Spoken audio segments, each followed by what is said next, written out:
A man worth $10 billion disguised in thrift store clothes, but a waitress's secret note nearly destroyed his empire. Rain worried the street until it shone, and the city answered by smelling like nickels and warm tires.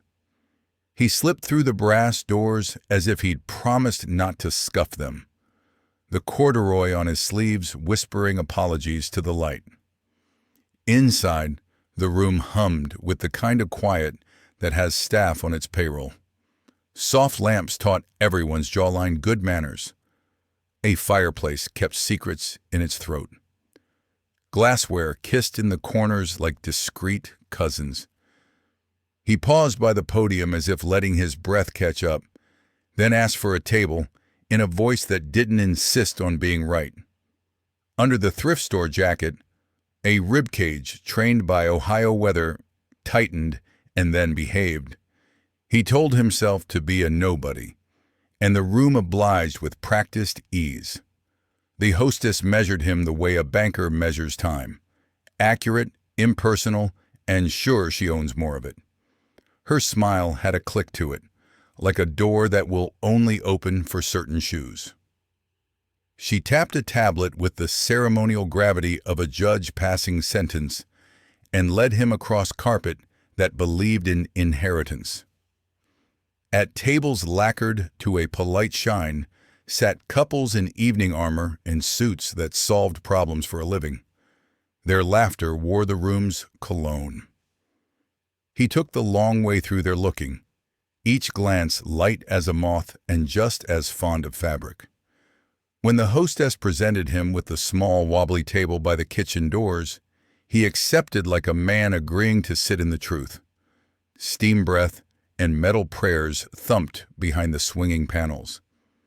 He set his hands on the linen like a farmer patting a restless mare, calm by example.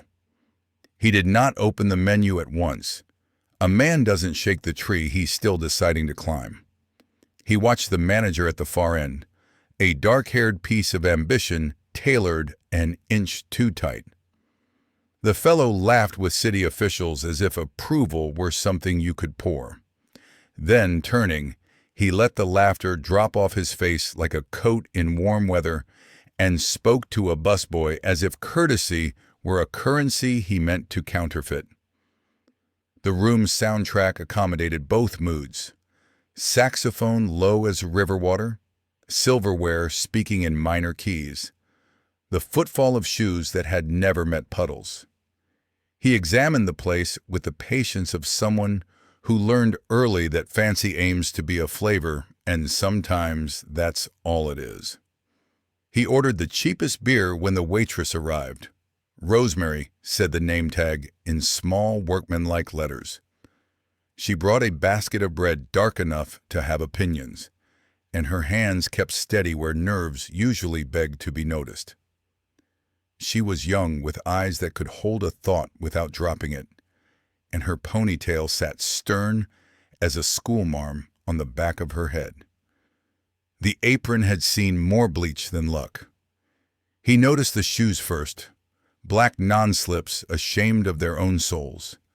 They told the story of double shifts better than anyone he'd met today. "Anything else to start?" she asked, the tone as level as a kitchen table where bills get sorted. Inside, he felt that old contrary relief widen his lungs. Judged and dismissed, he could see clearly. He opened the menu then, letting the stiff leather sigh. There was the emperor's cut, 36 ounces that had learned to swagger in a dry aging room. There was a truffle sauce that sounded like it wrote letters home, and a pâté so self-regarding it had to be spelled in French. He read the number beside it and felt something in his shoulders shrug at the arithmetic of appetite. He closed the leather again, one finger marking the place like a man half willing to change his mind. The kitchen door heaved and thudded, spilling a ribbon of heat and the smell of char that makes carnivores think of birthdays. He glanced back at Rosemary.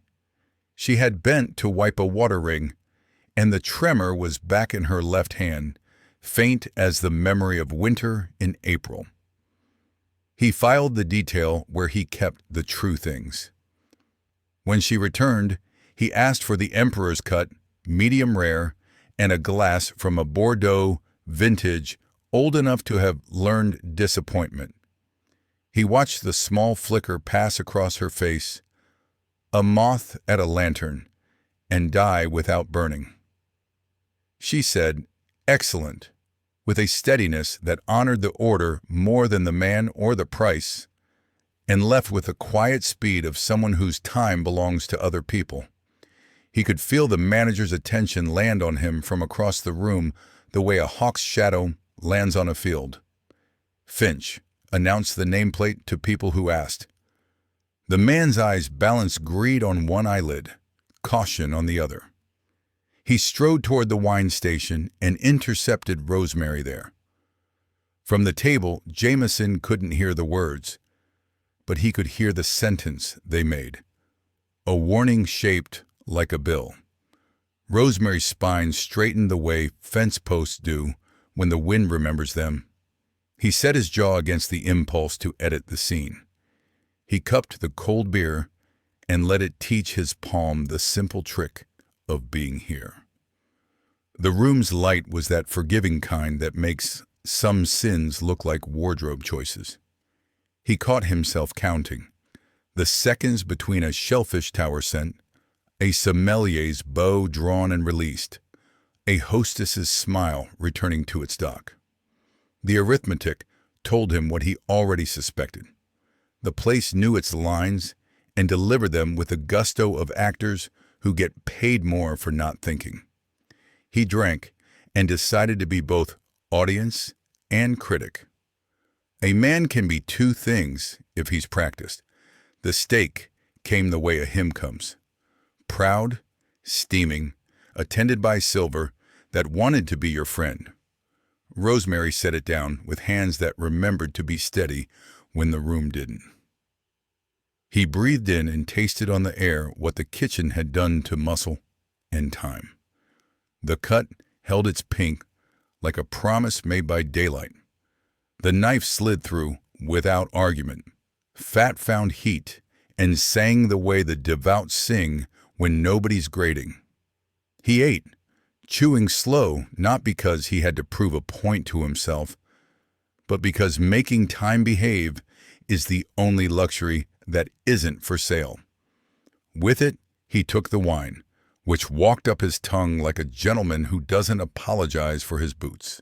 Between bites, he watched the floor. Servers prioritized suits that could help them forget rent and performed a lower oxygen version of service at tables where denim had thoughts above its station. Finch made the rounds with laughter on a leash. Bussers moved in quick, crescent sweeps, picking up the day's slack and getting out before the light decided to notice them. It was a machine, tidy and untroubled. If a soul lived here, it kept bankers' hours. He asked Rosemary about neighborhoods, not landmarks, about which bus route won't break your heart after midnight, about where the bread is still baked by people who don't argue with yeast. Her answers were short enough for honesty and long enough to be useful. While she spoke, the little tremor left her hand. Giving directions steadied her. He listened with the attention he used to save for prospectuses written by people who thought numbers could bluff. He felt the old loneliness lean back a little, as if making space for the kind of talk that lives across counters and in doorways, free and worth more than it costs. Finch drifted near and performed an audit of the air around table 32. Breathing in tips, exhaling policy. "Everything to your liking?" he asked, teeth aligned like a row of appointments. "Perfectly to my liking," he answered, leaving the truth unbruised and the lie unfed.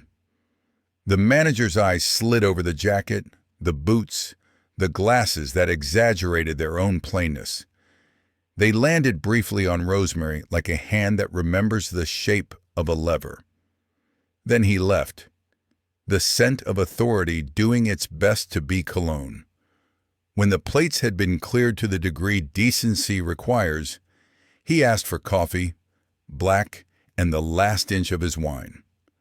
Rosemary brought both and the bill folder, which he filled to the exact digit, a decision that means something in rooms where round numbers are a dialect.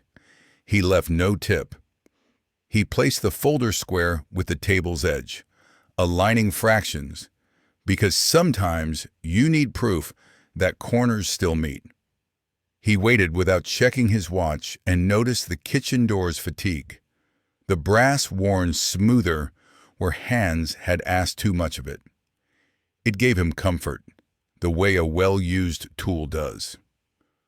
Rosemary came to clear with the economy of someone whose steps had been weighed and assigned. She lifted the coffee cup with one hand and reached with the other, an underhanded slip that could have been fidget or fate. And for a blink, there was a folded linen napkin where there should have been only wood. He didn't look at it. He let the instinct for not looking have the wheel. When she lifted the tray, the napkin vanished under it like a fact ducking into shade. She turned to go, and the animal part of courage in him pawed the ground. "Wait," he said, soft as a drawer closing. She stopped, her back to him, the muscles across her shoulders making a small, unanimous decision. He didn't raise his voice. He didn't change his face. He set his hand, casual as weather, on the rim of the tray and tilted just enough for the napkin to remember gravity. It landed without sound. She placed the tray back down as if nothing had been misplaced under the sun, and said in a whisper that tried to be a joke, "You forgot your tip."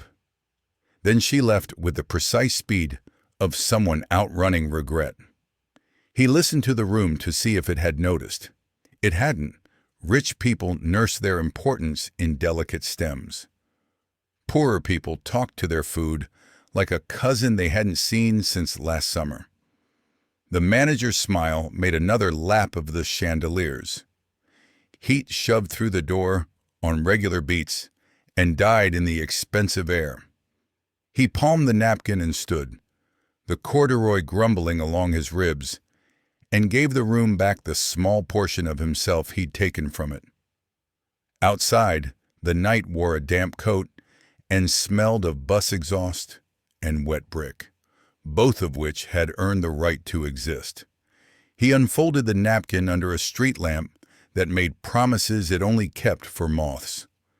The handwriting looked like it had run a block to get here.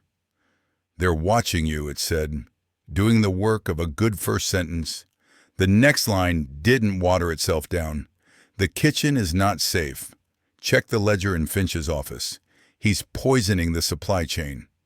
He read it once and felt anger's clean edge. He read it twice and felt responsibility's heavier blade. The phrase "poisoning the supply chain" hit a place in him that kept the books on his better days. If true, it wasn't a scandal.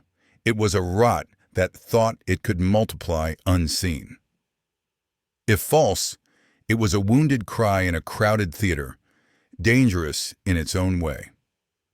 Either way, the night had divided neatly into before and after, and he had crossed. He walked, not fast, through light that liked the way it looked on rain. The city's noises braided into a rope, siren threads, a clatter of delivery, a drunk argument about the past. He let the rope pull his thoughts into shape. "They're watching you." Who exactly? Finch's eyes had been busy even when his mouth was performing. The kitchen is not safe. That could be cleanliness or character. Ledger meant paper, not rumor. Poisoning the supply chain was the kind of talk you only dared if you had dealt with numbers that didn't apologize. He turned into a bar that didn't force opinions on the furniture, slid into a booth whose leather had surrendered its vanity, and ordered whiskey neat, because there are times when water is the lie. He set a cheap phone on the table, the kind that works without introducing itself, and called the one friend he let into this version of his life. Arthur answered with a British consonant that had been taught to behave. Jameson told the story as if it were an invoice, itemized, measured, no adjectives unless they earned wages. He described Rosemary in working nouns, hands, eyes, shoes, and Finch in verbs that thought too well of themselves. He quoted the napkin. He let the silence on the other end tally its concerns.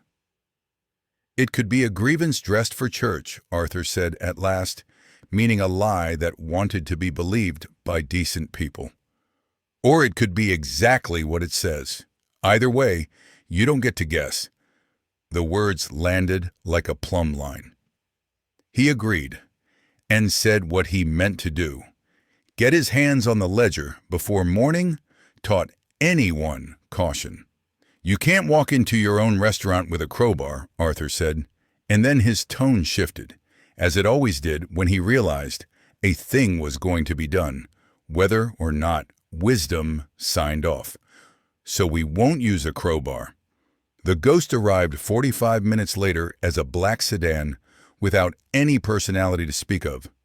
The woman driving looked at him in the rear view like a winter sky, clear, unsentimental, and full of information you ignore at your peril. I'm Wren, she said. Arthur says you need to be two people at once.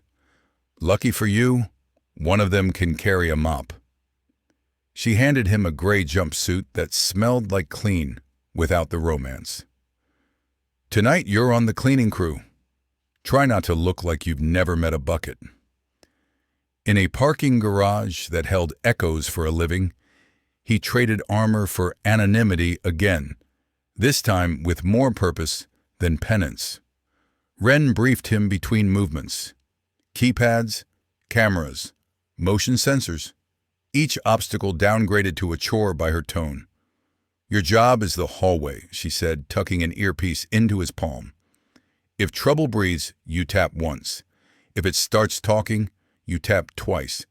If it introduces itself by name, you run. He laughed the way a man does right before trying not to be an idiot. Then they drove into the back end of his own building and were granted the kind of access that makes real crimes less common than the lazy kind. The service corridor smelled like bleach losing patience. Night staff watched them with the incuriosity that keeps wheels turning. 2 more uniforms, 2 more problems nobody owns. Wren melted into the camera's blind spots she had made herself while he pushed a mop with all the authority of a man who had learned to pass. Finch's office door wore a keypad and a cheap camera that wouldn't notice it had gone blind. Wren's hands moved like lockpicks learned to dream, quickly, precisely, proud of their habits. Inside, Lemon Cleaner did its best to forgive leather chairs for being leather chairs. A bookshelf pretended to be about leadership. Behind a row of unread minds, a safe remembered a combination that loved itself. Year on a trophy, jersey number, a small vanity. The door obliged. The ledger lay in the dark like a snake at rest. He stood watch, counting seconds to keep the heart honest, while Wren photographed pages and sucked the encrypted marrow out of Finch's desktop. They left the room the way they found it, minus a little certainty. In the car, data ran uphill to Arthur, who kept a server that believed in monasteries. Whiskey lingered on his tongue. Righteousness, when it first appears after a long absence, tastes like something you could live on. Dawn had not yet found the lake when Arthur called back with a voice that had seen things it would prefer to file. The ledger sang in columns, and the decrypted drive provided harmony. Finch, it seemed, was not merely shaving profit with a dull razor. He was buying condemned meat through a ghost company and passing it along dressed for company, laundering money and risk alike. There were videos too, safety copies of his own cruelty, showing Rosemary in that office, Finch turning her brother into leverage, calling debt by pet names. Jameson listened the way a storm listens, choosing where to go ashore. Anger stood up in him, not loud, just upright. "We do this now," he said, and the decision held steady in his chest. A post set deep. The city was still damp from its earlier argument with the rain, and the pavement glistened like a guilty man freshly scrubbed. Jameson, wearing the thrift store alias of Jim, walked a few blocks, his boots carrying both the weight of his disguise and the ache of his fortune. He stopped beneath a sputtering street lamp that blinked, as though reluctant to witness conspiracy. The napkin in his pocket felt heavier than gold bullion, heavier even than the company stacked under his name. He unfolded it again, reading the words that had already started to carve themselves into his bones. "They're watching you. The kitchen is not safe. Check the ledger in Finch's office. He's poisoning the supply chain." He leaned against the chill brick wall, his breath clouding in faint, uneven bursts. His fingers traced the napkin's creases as though memorizing a map to some treasure both cursed and necessary. The whiskey bar a few doors down spilled muffled laughter onto the street. But here in the half-lit gutter of Chicago, he stood still, listening to the tremor of his own pulse. In his chest churned the twin engines of dread and purpose. For years he had drifted through evenings of manufactured smiles and paid compliments, numbing himself with luxury. Tonight he had stumbled onto something raw, something dangerous, and oddly, something alive.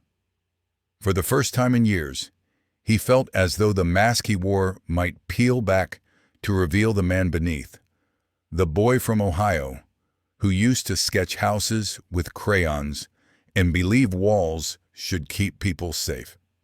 He pushed himself off the wall, shoving the napkin deep inside the inner pocket of the tired jacket. His stride lengthened, more purposeful now, the shuffle of a man who had decided the next page of his life would not be blank. The bar was dim, a den where secrets felt comfortable enough to cross their legs. The leather booths were split from years of overheard confessions, and the mirror behind the counter was cloudy, as if reluctant to reflect anyone too clearly. Jameson slid into a back booth, ordered whiskey neat, and pulled a cheap burner phone from his pocket. The device was the opposite of everything else in his world: ugly, plain, forgettable, and that was its worth.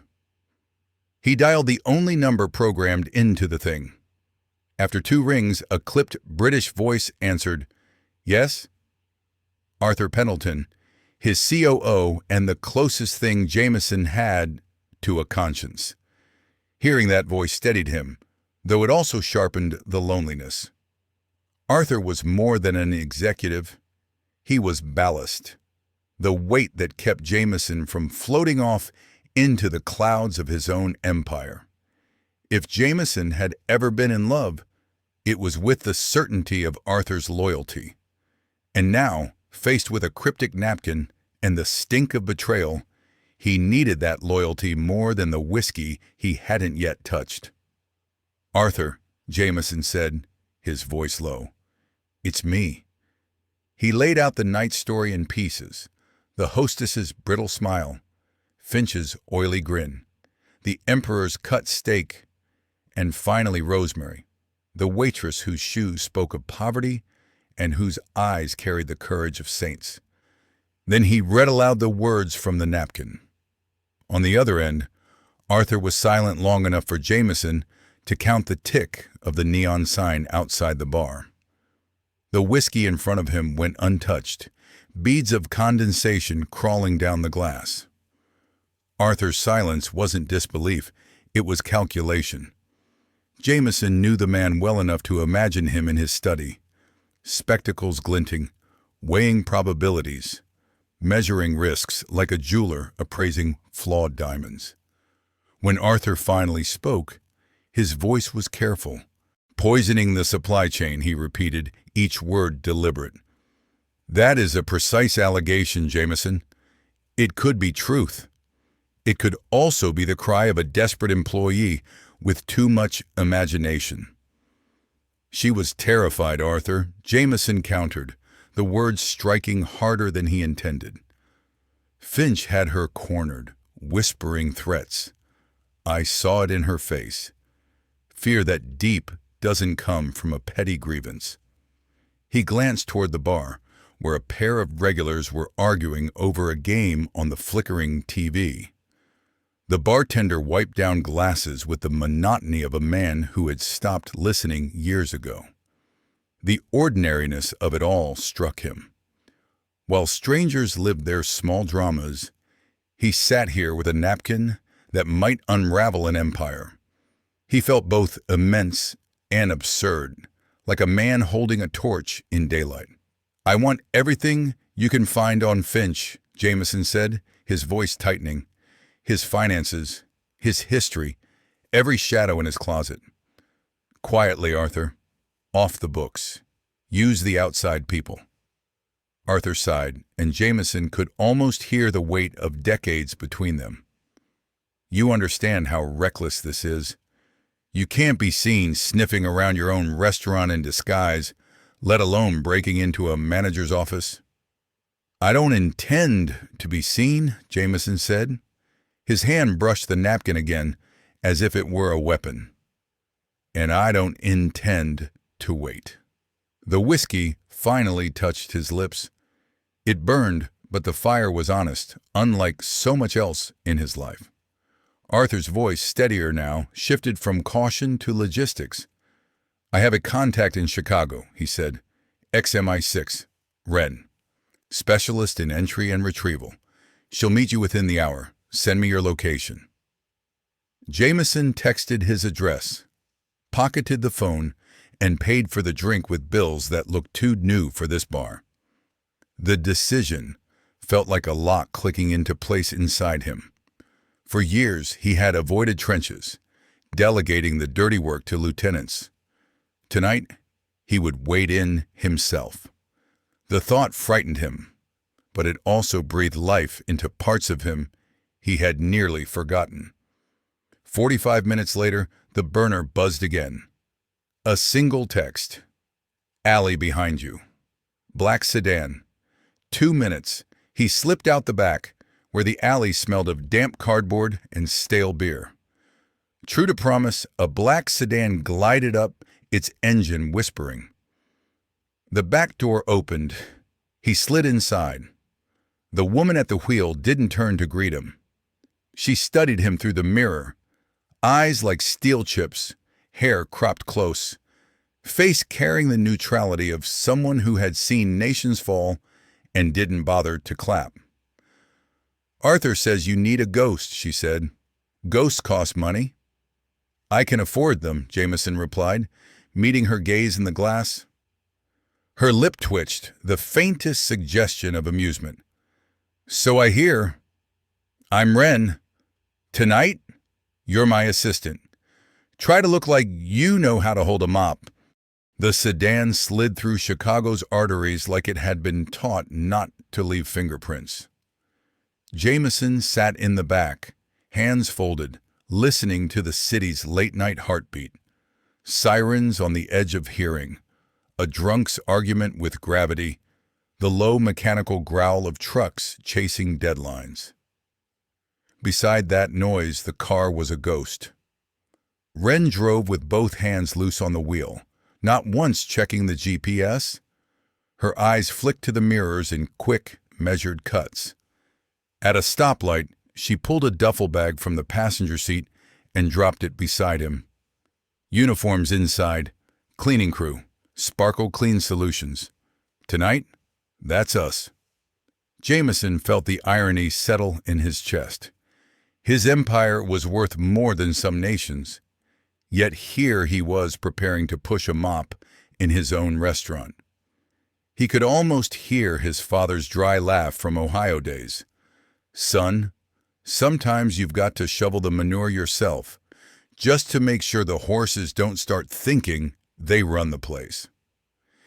They parked in a garage 3 blocks from the Gilded Steer, where shadows gathered like men with nothing better to do.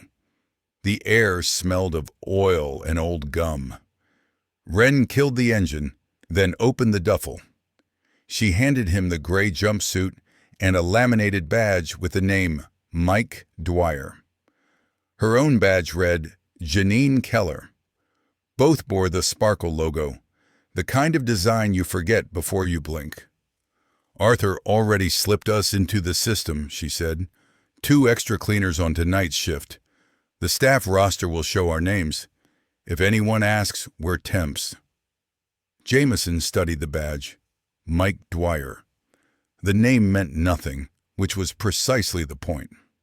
For decades he had been Jameson Blackwood, headline tycoon, empire. Now he was reduced to 2 syllables nobody would remember. The anonymity felt less like a disguise and more like an old coat he wished he hadn't outgrown. He changed in the back seat, slipping into the uniform. The jumpsuit smelled faintly of bleach, the scent of invisible wars fought nightly in kitchens and offices. Then Wren tossed him a pair of rubber gloves and a cheap cap. He caught his reflection in the sedan window. Not a billionaire, not even a customer, but a janitor's helper. The transformation was humbling, almost cleansing. He realized he preferred this reflection, plain, unremarkable, free of polish. The boy who once dreamed of drawing houses might have nodded at this man and said, "Finally, you look honest." Wren pressed a small earpiece into his palm. "Channel's clean. 1 tap if you see movement. 2 taps if trouble's close. Don't talk unless you want your voice to live forever on security playback." She slipped her own earpiece in place, then zipped her duffel closed. "Ready?" He swallowed, throat dry. Fear was present, but sharper still was a current of adrenaline, the kind he hadn't felt since his earliest hostile takeovers when the stakes were everything. Tonight, the stakes weren't stocks. They were truth, and a young woman's desperate gamble scribbled on linen. The sedan rolled toward the Gilded Steer's service entrance, its headlights clipped low. They parked in the alley, where the dumpsters hulked like tired sentinels, and the air reeked of grease that had forgotten better days. A lone security light flickered overhead. Wren grabbed a mop bucket, thrust a rag into Jameson's hands, and said, "Smile like you hate your life. That's the cleaner's uniform, too."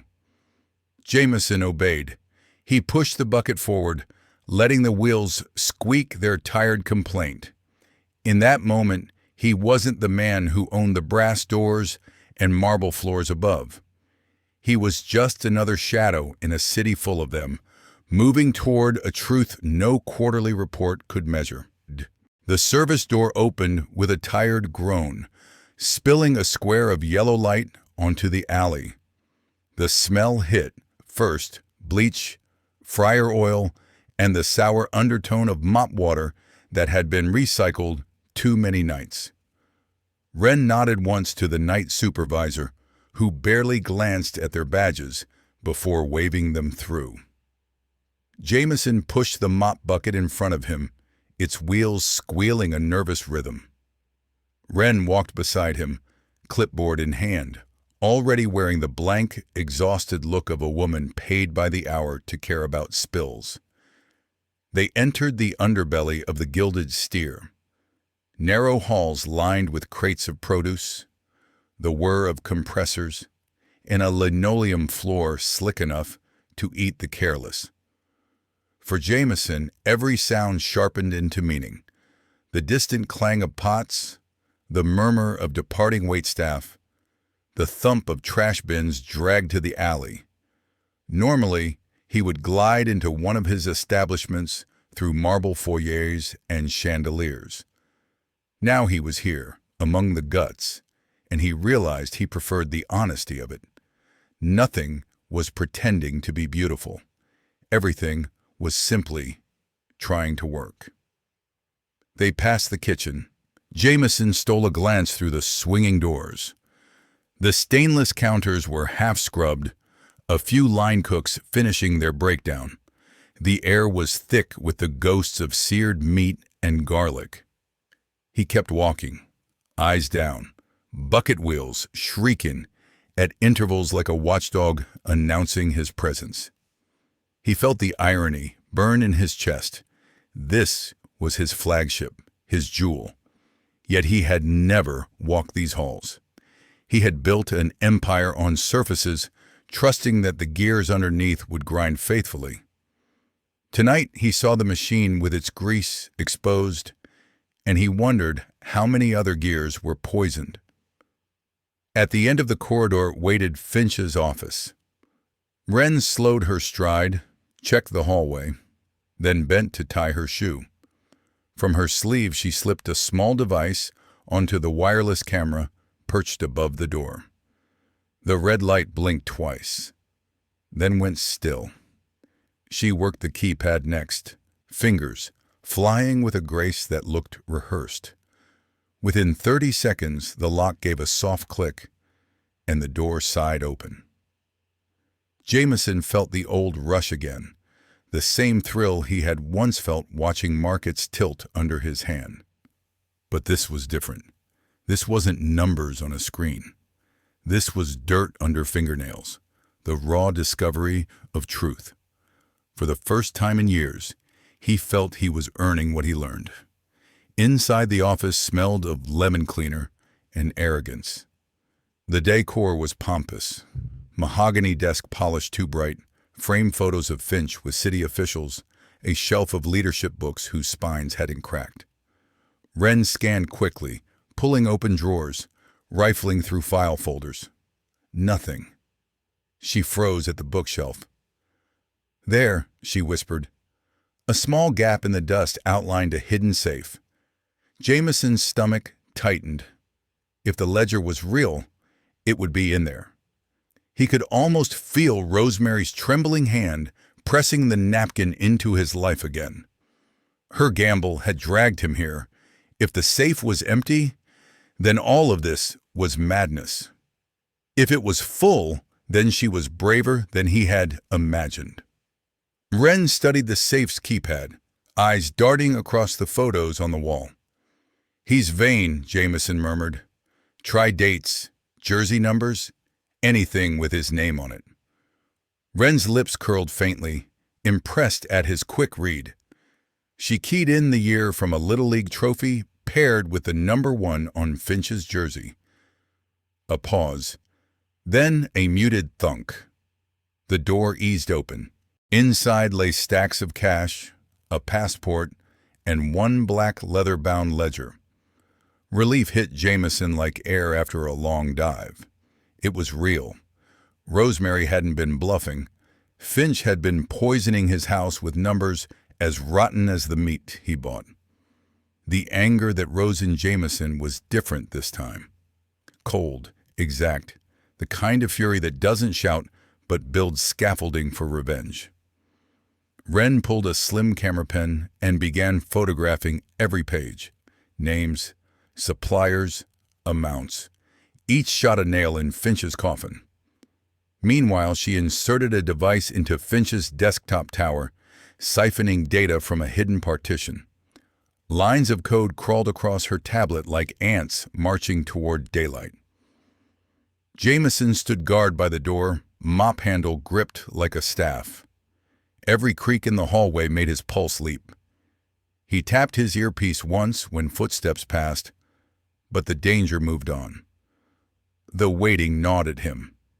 He had held billion-dollar mergers in his hands with less tension. But this was different. This ledger wasn't just money. It was people. Customers who trusted the food, employees who trusted their paychecks, a waitress who had risked everything to trust him. For once, the stakes weren't profit, they were dignity. Wren snapped the safe shut, restored the books, and pocketed her devices. Within minutes, the office looked untouched. They slipped back into the hallway, Jameson pushing the mop bucket as if nothing had happened. They rejoined the cleaning crew, invisible once more, and exited the restaurant through the same groaning door they'd entered. In the car, Wren uploaded the files to Arthur's secure server. Within the hour, analysts would be dissecting Finch's empire like surgeons exposing a tumor. Jameson leaned back in the seat, chest pounding, the cheap jumpsuit damp with sweat. He realized he hadn't breathed properly since the safe clicked open. Now he exhaled, long and steady. Rosemary had lit a fuse, and tonight they had found the powder keg. Morning cracked across the city with the sound of trucks coughing awake and pigeons bickering on rooftops. In the penthouse office high above Michigan Avenue, Jameson stood at the wall of glass, coffee cooling in his hand. The sun was thin, reluctant, and the lake beyond the skyline looked like tarnished silver. His reflection stared back at him, a man in a charcoal suit with eyes that hadn't slept. The thrift store jacket was gone, but the weight of last night still pressed into his ribs like a bruise. His phone buzzed on the desk. Arthur's name glowed on the screen. Jameson answered before the second ring. Arthur's voice was clipped, carrying fatigue wrapped in professionalism. "We've gone through Finch's materials, ledger, drive, invoices. It's worse than we expected." Jameson's jaw tightened. He had braced for rot, but hearing Arthur's tone was like catching the smell of something dead before you saw it. The anger that had cooled into stone during the night began to thaw into something sharper. Arthur laid it out. Finch's so-called prime organic meats was a shell, paperwork, nothing else. The real supplier was Westland, a plant condemned by the health department 6 months ago for bacterial contamination. Finch had been buying condemned meat for pennies, reselling it as prime cuts for a fortune, funneling the profit into an organized crime syndicate. And the ledger, meticulous, arrogant, proved it all. Jameson's stomach lurched. He thought of the customers who had paid $500 for poisoned meals in restaurants bearing his name. The trust he had built, brick by brick, had been sold for scraps. Worse still, Finch had hidden the scheme under Blackwood Holdings' roof, turning Jameson's empire into the delivery system for rot. Arthur's voice grew heavier. "There's more. The encrypted partition contained videos, Finch's insurance." He forwarded one file. Jameson opened it. On screen, Rosemary, pale under the fluorescent glare of Finch's office. Her apron smudged, her hands twisting in her lap. Finch's voice purred off camera, low and venomous. "You owe me. Mess up again and your brother loses his treatments. Help me with the numbers or I'll see you never work again." Jameson froze the video. The image of her face, tired, afraid, defiant, burned into him. Shame coiled in his chest. He had walked into the Gilded Steer searching for honesty, as if it were a parlor trick. She had risked everything to hand him the truth, while he had only been playing at disguise. The napkin in his pocket wasn't just evidence, it was trust. A young woman betting her brother's life that a stranger in a corduroy jacket might care enough to act. He set the phone down, staring out at the city below. Delivery trucks inched along like ants, oblivious to the fact that their cargo might feed on lies. Arthur's voice returned, calm but insistent. We've alerted the FBI and FDA. They're ready to move on your command. But Jameson, you can't charge in. Not this time. This needs precision. Jameson's hand tightened around the coffee cup until the porcelain creaked. Precision, yes. But also visibility. Finch needed to know exactly who had unmasked him. And Rosemary, she needed to know she wasn't alone in the fire anymore. He had been invisible long enough. Today, the Empire's ghost would step into the light. He turned from the window. "Set it up," he told Arthur. "No boardroom. No lawyers first. We go straight to the Gilded Steer. Midday when the staff are there. Finch needs to be unmasked in front of his own house, and make sure the bureau's waiting in the wings." Arthur hesitated, then exhaled. "Understood. We'll be there by 11:45. Jameson slipped the napkin from his jacket pocket, smoothing its creases with careful fingers. 4 words stared back at him. "They're watching you," he whispered almost to himself. Not anymore. For the first time in years, his loneliness didn't feel like an emptiness. It felt like a weapon. The Gilded Steer was already humming with the late-morning pre-launch rush when 2 black SUVs rolled up outside. Deliveries were being checked in at the side door, busboys polished silver that already gleamed, and the hostess rehearsed her smile in the reflection of the brass handles. When the SUVs stopped, the rhythm of the building faltered. The first to step out was Jameson Blackwood, no longer hidden in corduroy or thrift store denim. He wore a charcoal suit cut sharp as a verdict, his presence pressed on the glass facade before he even crossed the threshold. Behind him came Arthur Pendleton, carrying a leather portfolio, and 2 men who wore the neutral expressions of law enforcement hiding in plain sight. Inside, Finch had been straightening his tie, practicing charm for the lunch crowd, when the sight froze him. For a heartbeat, he thought he was seeing a ghost. The same eyes, the same gait as the scruffy man from Table 32, but wrapped now in authority that carried weight like gravity. Jameson entered without slowing. He ignored the startled hostess, ignored the whispers that rippled through the staff. He walked to the small crooked table near the kitchen doors, the same one he'd been planted in the night before, and rested his hand on it. "I dined here yesterday," he said evenly, his voice carrying to every corner. The meal was illuminating. Finch's face drained of color. He tried for a smile, but it broke on his lips. "Mr. Blackwood, sir, if I'd known—" "That," Jameson cut in, his eyes narrowing, "was the point. You weren't meant to know." Every employee had stopped moving. The sound of cutlery polishing died. Rosemary stood near the host stand with a stack of menus clutched tight against her chest. Her pulse thundered in her throat. She knew. She had known the moment the SUVs pulled up. Her eyes found his, and in them she saw not Jim, the quiet drifter, but the man he truly was. "Let's go to your office, Gregory," Jameson said. His tone left no room for refusal. They walked down the hallway, Finch stumbling to keep up. The agents followed, one closing the door behind them. Jameson did not sit. He moved straight to the bookshelf, running a finger along the cheap trophies.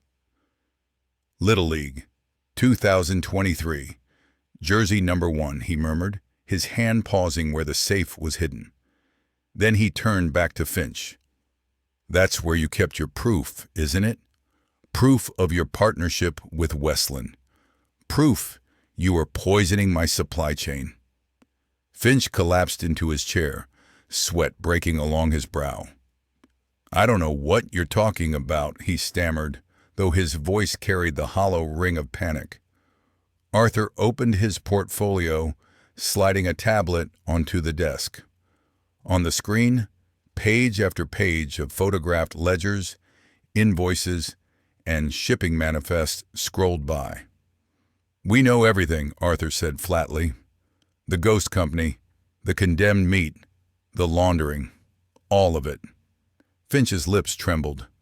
"She helped," he blurted suddenly, grasping at straws. "That waitress, you've seen her. Vance. She cooked the books for me. She was in on it." The office door opened. Jameson's voice softened as he called, "Rosie." She entered hesitantly, menus still in hand, her face pale. Jameson gestured her closer. "Mr. Finch says you were his partner in this, that you helped him." Her eyes widened, then hardened. She looked at Finch, who shrank under her gaze. "He's lying," she said, her voice shaking at first, then strengthening. "He threatened me. He threatened my brother. He told me if I didn't do what he said, Kevin would lose his treatments. He made me reconcile his fake numbers." Jameson nodded slowly, then looked at the agents. "You have what you need."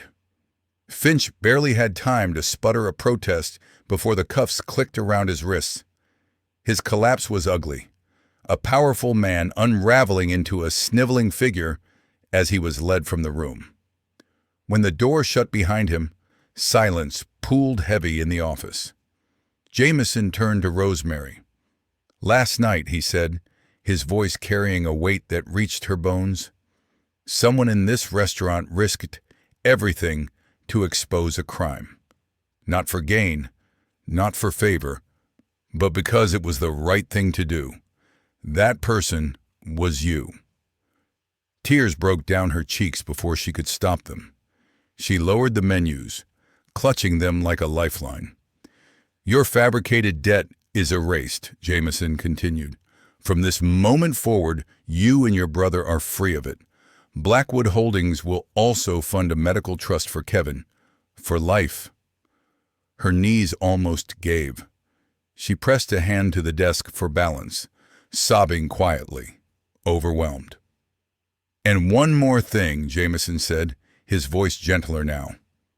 "A person with your integrity is wasted waiting tables.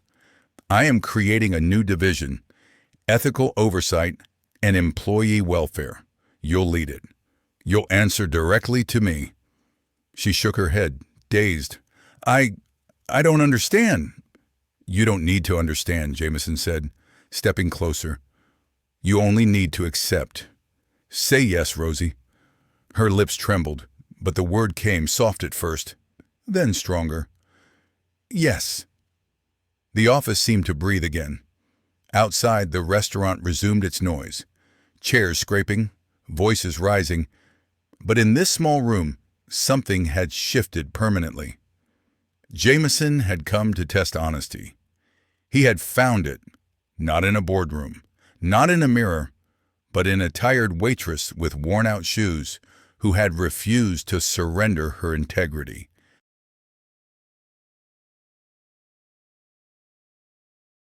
The news broke before the ink on the arrest forms had dried. By evening, every business journal and gossip rag from Chicago to New York carried the same headline: Blackwood Holdings exposes internal fraud.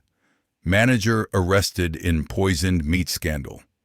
Reporters swarmed the sidewalks outside the Gilded Steer, their cameras flashing like fireworks as agents led Gregory Finch in cuffs through the polished brass doors he once ruled.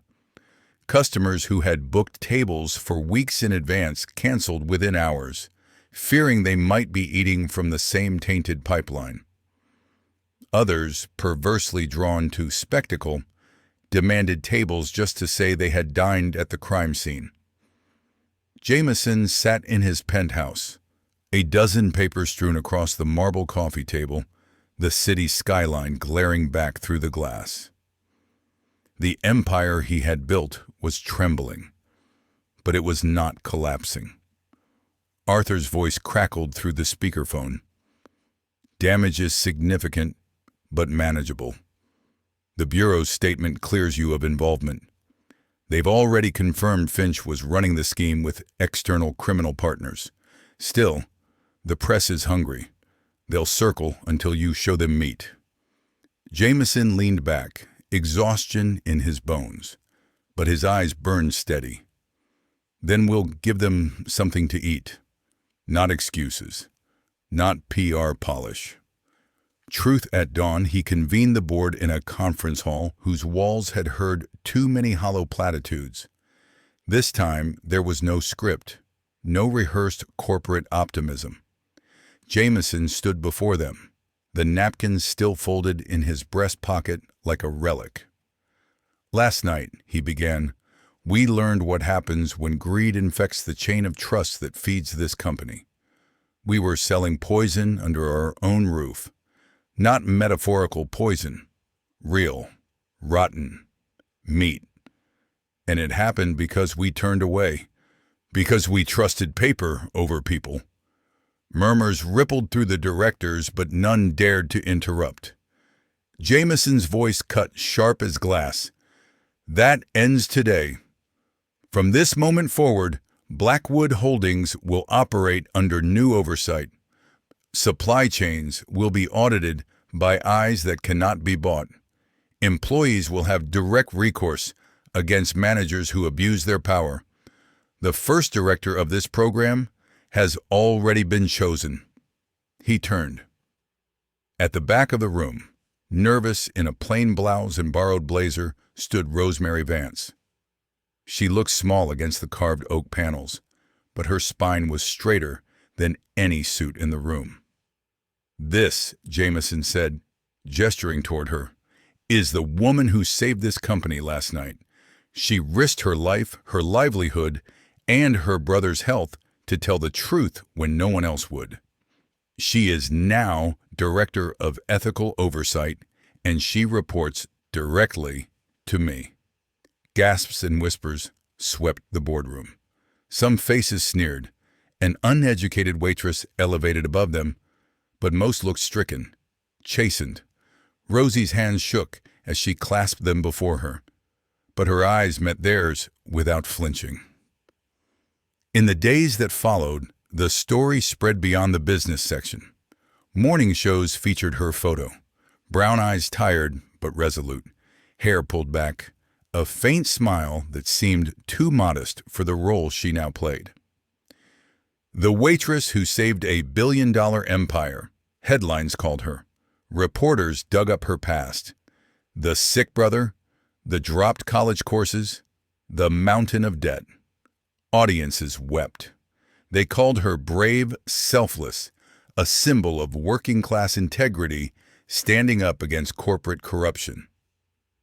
Rosie hated the attention, but she endured it because every headline, every camera flash meant more leverage for Kevin's treatments. Jameson shielded her from most of it, intercepting press requests, assigning Arthur to guard her time like gold. But he also insisted she stand beside him at press conferences. One crisp morning, beneath a row of microphones, Jameson declared, "We do not measure our company by profit alone. We measure it by the honesty of its people. Last night, one of those people showed more integrity than the rest of us combined. That will be the standard from here on." The cameras loved him. But Rosie, standing a step behind, stole the story. Meanwhile, the gilded steer itself transformed. The cursed table near the kitchen doors was quietly removed, the alcove rebuilt into an open passage where no guest could ever be hidden again. Employees whispered that Jameson himself had ordered it dismantled, muttering, "I won't have another weed in my rose garden." Behind the scenes, Arthur rolled out sweeping reforms. Surprise inspections, independent audits, anonymous hotlines that actually worked. The staff, wary at first, began to test the new protections. Small complaints surfaced, schedule abuses, stolen tips, bullying, and were met not with dismissal, but with swift corrections. Word spread. Slowly, the atmosphere shifted. And through it all, Rosemary learned. She sat in meetings about logistics, budgets, ethics training, her mind racing to keep up. She doubted herself constantly, but Jameson's steady presence beside her anchored her. "You belong here," he told her one evening after she stammered through a presentation. "You see things I don't. That's why you're indispensable." Her cheeks flushed, not from pride but from disbelief. No one had ever spoken to her like that before. By month's end, headlines shifted again. Instead of scandal, they now read, "Blackwood Holdings sets new standard for ethical business." Investors who had feared collapse now saw resilience. Customers returned, drawn not only by steak and wine, but by curiosity to see the empire reborn. The brand, tarnished for a moment, gleamed brighter for having survived fire. Yet for Jameson, the victory tasted bittersweet. At night, standing in his penthouse with the skyline spread before him, he often fingered the folded napkin in his pocket. The words still felt alive, still whispered, "They're watching you." And he knew they always would be. The weeks after Finch's downfall passed in a strange rhythm, part storm, part quiet rebuilding. Rosie found herself inhabiting two worlds at once. By day she walked into boardrooms where directors in silk ties shifted uncomfortably under her steady gaze. By night she still returned to a cramped apartment in a low-rise building that smelled of mildew and neighbors cooking. Kevin's breathing machine hummed in the corner, the sound both comfort and reminder. She worried the gap between those worlds might swallow her whole. But then Jameson began to close it. He visited Kevin, not with cameras, not with press in tow, but quietly, in a navy coat that looked less like armor and more like an apology. The boy's eyes widened when he saw him, this man whose name he had only heard on the news. Kevin tried to sit up, coughing, but Jameson knelt beside the bed. "You don't need to get up for me," Jameson said. His voice was softer than Rosie had ever heard it. He placed a hand on the machine's frame, listening to the steady wheeze. "You fought harder battles than I ever have." Kevin grinned, thin but mischievous. "Rosie says you eat $500 steaks like it's nothing."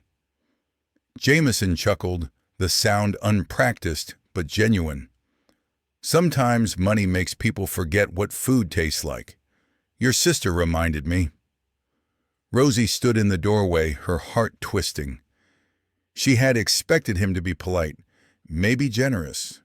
She hadn't expected him to be kind. As her new role expanded, Rosie grew into it in ways she hadn't believed possible.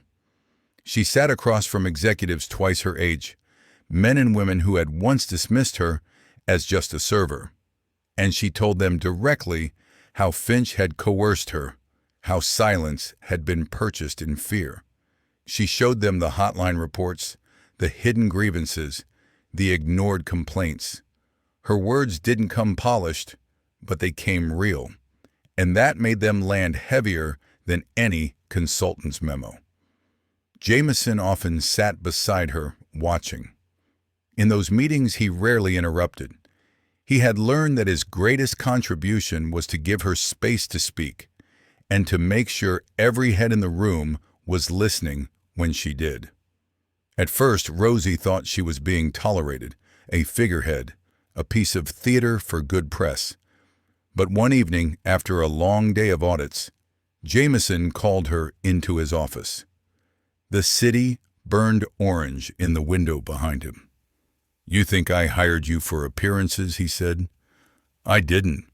I hired you because you see rot before the rest of us smell it. You did what none of my executives dared, and you told the truth when it was dangerous. That's rarer than gold." She swallowed hard, the weight of his words pressing into her. For years, she had been invisible. Now she was indispensable. But Jameson himself was changing too. The man who once measured life in balance sheets found himself measuring it in smaller increments. The sound of Kevin's laugh when Rosie teased him about homework. The way Rosie's shoulders relaxed when she realized she could finally buy new shoes. The relief of sitting in a cafe where no one cared about his net worth. He had spent decades behind glass, penthouse windows, tinted car doors, polished conference tables. With Rosie and Kevin, he began stepping outside. One Sunday, he joined them at a park. Kevin wheezed after tossing a football, but his grin stretched wide. Rosie sat on a blanket, the autumn light turning her hair copper. Jameson stood awkwardly at first, hands in pockets, but eventually he knelt, catching the ball and sending it back gently. "Not bad for a billionaire," Kevin joked. "Don't tell anyone," Jameson said, a smile tugging at his lips. "They'll expect me to join a team." Rosie laughed. Real. Unguarded. It struck Jameson harder than any boardroom victory. At night, though, Jameson wrestled with himself. He had built walls so high even his successes echoed lonely inside them. Now Rosie and Kevin had slipped through a crack, and he didn't know whether to let it widen. Caring made him vulnerable. Vulnerability had nearly ruined him once before. But every time he fingered the folded napkin he still kept in his suit pocket, he remembered. It was her courage that had changed everything, not his wealth. He began to wonder if honesty, the thing he had set out to find, wasn't just in the people he tested, but in the way he lived with them. And that realization frightened him more than Finch ever had. By winter, the scandal had cooled into legend. Newspapers had moved on to fresher prey. But the story of the waitress who saved a billion-dollar empire refused to die. Business schools dissected it, ethics professors assigned it, and talk show hosts still leaned on it when the news cycle thinned. Blackwood Holdings, once accused of selling rot, now wore the unlikely halo of redemption. Yet Jameson knew better than to believe in halos. Every empire leaves shadows. The board congratulated him on weathering the storm, but he heard the unease under their praise. Some resented Rosie's presence, this young woman in plain clothes, now chairing meetings on supply integrity, her voice carrying more influence than their pedigrees. They whispered she was Jameson's charity project, a publicity stunt stretched too far. But each time Rosie opened her folder and read out discrepancies no one else dared to touch, the whispers faltered. She was proving herself the hard way. Still, enemies beyond the boardroom stirred. Westland had been exposed, its Chicago ties severed, but criminal networks do not forgive easily. One night, Arthur laid a file on Jameson's desk. Photos of men who had once profited from Finch's operation, now circling like vultures in other cities. "They'll come back," Arthur said quietly. "Not for the money. For revenge." Jameson slipped the napkin from his pocket, smoothing it flat on the desk. "They're watching you." The words felt prophetic now, not warning but reality. Rosie, meanwhile, wrestled with her new life. She carried herself in meetings with a quiet dignity. Yet when she rode the subway home, she still folded grocery receipts twice to make sure her wallet closed. The company provided a driver, but she often refused, preferring the noisy anonymity of the city. At night, in their modest apartment, she read through stacks of reports while Kevin teased her. "You went from serving steaks to bossing around men who own them," he wheezed between coughs. Rosie smiled, though worry still clouded her. Kevin's condition was worsening. The new treatments funded by Blackwood Holdings bought time, but not miracles. And she feared that her brother's frailty was a debt Jameson could never truly erase, no matter how deep his pockets. Yet Jameson kept coming. Sometimes with Arthur, sometimes alone. Sometimes with flowers that looked too expensive for their chipped vase. He spoke less like a tycoon, and more like a man trying to learn the language of ordinary evenings. Asking about homework, watching television shows he didn't understand, drinking tea that scalded his tongue. For Rosie, it was disorienting. Gratitude wrestled with suspicion, and suspicion wrestled with something gentler she dared not name. Then came the gala. The Gilded Steer reopened with a ceremony meant to bury its shame. Politicians came to be seen. Investors came to be reassured. And cameras came to catch the rebirth. Jameson stood at the podium, delivering the polished words the public expected. But when the time came to introduce Rosie, he stepped aside and let her take the microphone. She stood in a simple navy dress, hair unadorned, hands trembling slightly. "This place," she began, "was once just a job to me. Then it became a cage. And now it's something else entirely. A chance to make sure no one else is trapped the way I was." The room quieted. Flashbulbs slowed. Even the cynics in the back leaned forward. "When I wrote those words on a napkin," Rosie continued, "I didn't know if they'd save me or destroy me. I only knew I couldn't stay silent. If there's one thing I hope you remember tonight, it's this. Integrity is not for sale. Not for tips. Not for promotions. Not even for survival. And if a waitress with cracked shoes can stand here and tell you that, then so can anyone."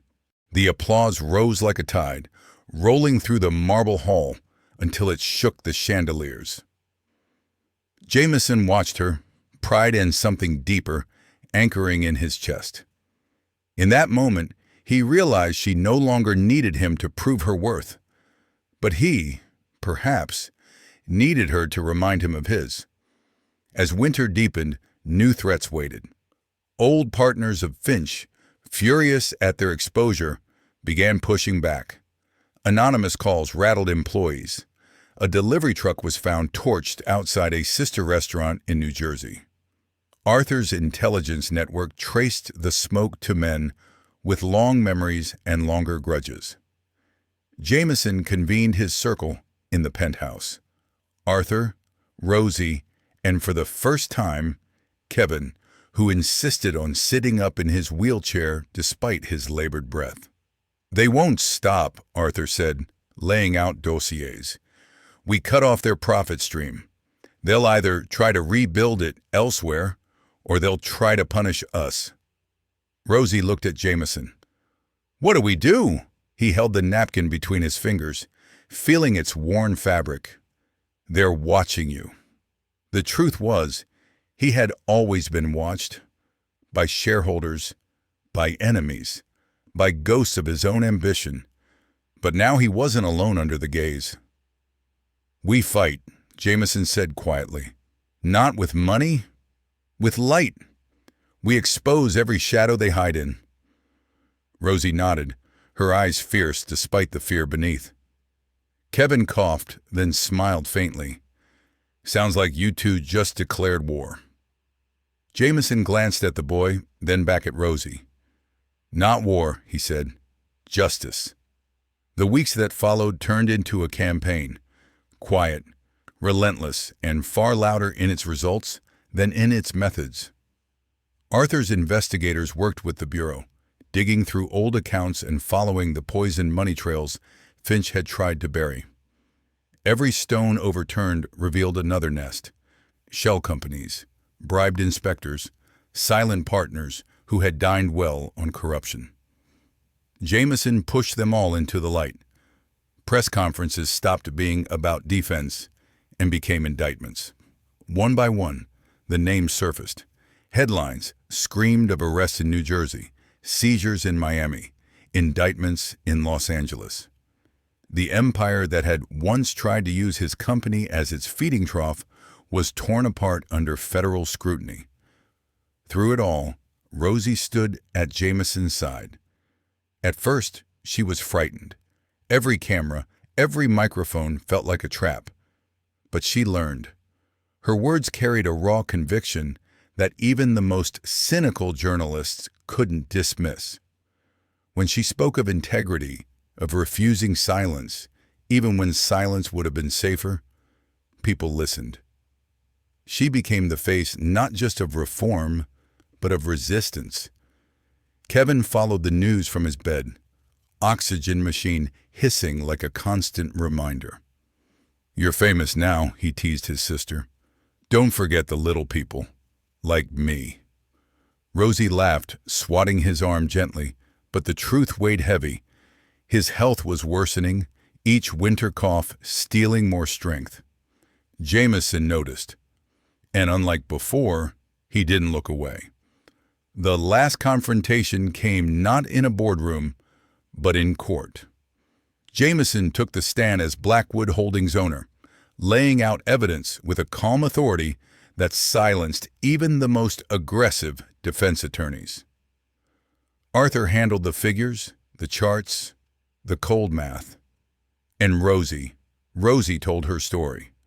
She spoke of Finch cornering her in the office, of debt manufactured as a leash, of the trembling choice to write those 4 words on a napkin. The courtroom hushed as she described slipping the note under the tray, praying the stranger in thrift store clothes would be the right man to trust. When she finished, there were tears in the gallery. Even the judge's gavel seemed to pause before striking. Finch was sentenced. His partners, too. The network that had tried to profit from poison was dismantled piece by piece. In the aftermath, Jameson changed the company again. The reforms Rosie had started became permanent. Open channels, rotating audits, whistleblower protections. For the first time, the employees felt ownership not just of their wages, but of the soul of the company. Rosie moved her brother into a better apartment, one with wide windows, sunlight that pooled on the floor, and space enough for his medical equipment without crowding them both into corners. Kevin's treatments, funded by the trust Jameson established, bought him time. Some days he was strong enough to joke, others he dozed by the window. But Rosie no longer had to choose between his medicine and rent. Jameson visited often. At first, it was awkward. A billionaire in a modest living room setting aside his tailored armor. But slowly, the visits stopped being charity and became habit. He'd bring chessboards, new books, sometimes just himself, sitting quietly while Rosie made tea. One evening after a long day of meetings, Jameson stood on Rosie's balcony. The city stretched before him, lights glittering, sirens weaving through the hum. Rosie joined him, leaning on the railing, her face tired but calm. "You saved my company," he said softly. She shook her head. "I only wrote a napkin." He turned to her, the winter air cold between them. "Number, you reminded me what truth looks like. I'd forgotten." For a moment, they said nothing. Then Kevin's laugh floated from inside, thin but warm, as he argued with Arthur over a chess move. Rosie smiled, and Jameson realized something he hadn't let himself admit. This was what wealth meant. Not glass towers, not profits, but people. A boy laughing despite illness. A woman brave enough to risk everything. A second chance to be part of something honest. He reached into his pocket, pulling out the napkin he still carried. The ink had faded, the fabric creased and worn. He handed it to Rosie. "Keep it," he said. "It's your story more than mine." She took it gently, her eyes shining. "No," she whispered. "It's ours." The city went on below them, indifferent, loud, alive. But in that small apartment, Three people bound by truth, courage, and something that felt a lot like family. A different kind of empire was being built.